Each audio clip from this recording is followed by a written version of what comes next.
PS Uttarpara. এবার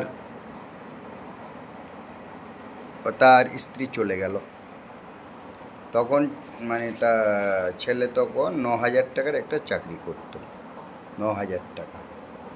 এখন বাড়িতে মায়ের মুদিখানা সামলায়, চাকরিটা চলে গেছে। তো স্ত্রী চলে গিয়ে ছেলেকে 12 বছরের ছেলেকেও নিয়ে চলে গেল, নিয়ে গিয়ে এবং পরকীয়া সেই একই অবস্থা নিয়ে ইউটিউব ইত্যাদিতে অশ্লীলতা শুরু, সমস্ত তার কাছে কিছু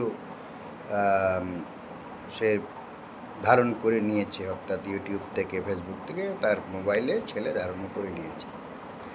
এত সত্ত্বেও কোর্ট থেকে তাকে 9,000 টাকার খোরপোশ দেওয়ার রায় হয়েছিল। তো আমাদের কার্যালয়ে আসে, আমাদের পরামর্শ অনুযায়ী এখন অদ্যাবধি আর কোনো কেসের ডেটও পড়েনি এবং টাকা খোরপোশ 10 পয়সাও দিতে হচ্ছে না। ইহা ব্যান্ডেল হুগলি মানব কল্যাণ সমিতির যুদ্ধকালীন ভিত্তিতে আইনি সমাধান। এমন ঘটনা এমন কত রয়েছে, ওই এক একদিন দু একটি করে তুলে ধরব। অর্থাৎ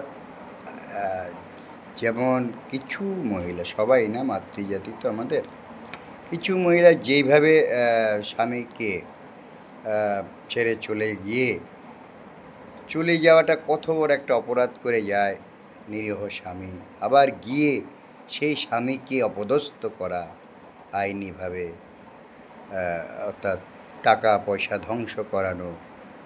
আবার আমাদের আদালত সম্পর্কে আর কিছু আমি বলবো না। যাই হোক, পথ অনেক খোলা থাকে, পরামর্শ আমরা দিয়ে যাব।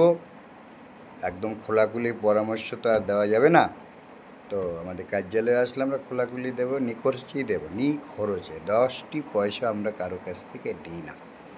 আমরা যাদের এই ভূমিকাগুলো পালন করেছি আপনারা খবর নেবেন, কারো কাছ থেকে আমরা কোনো পয়সা নেই। হ্যাঁ, কোর্টে যাতায়াত করতে হলে আমাদের যথাযোগ্য সম্মান দিয়ে যেতে হবে। বিভিন্ন কোর্টে আমরা গিয়েছি, এখন একটু কমিয়ে দিয়েছি। এখন অন্যান্য বিষয়গুলোতে এবং পরামর্শটাই বেশি দিই।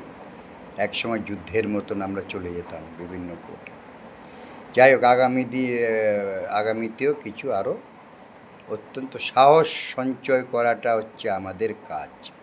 মানুষের আইনের প্রতি ভীতি কাটানোটা হচ্ছে আমাদের উদ্দেশ্য। এগুলো কি হয়, যারা মানে অত্যন্ত সৎ ভালো উকিলবাবুরা আছেন তারা কিন্তু তার মক্কেলকে এইভাবে পর্যদস্ত করে না। আবার কিছু উকিলবাবু আছেন অসাধু, তারা মানে এই কাজগুলো করে থাকে। এবং কিছু দুই পক্ষের যদি উকিলবাবুর অসাধু হয়ে যায়, এ গঠাব ঘেমের খেলা, কি যে দুর্গতি, সে আলোচনাগুলো হয়তো অফিসেই করা যেতে পারে। তবে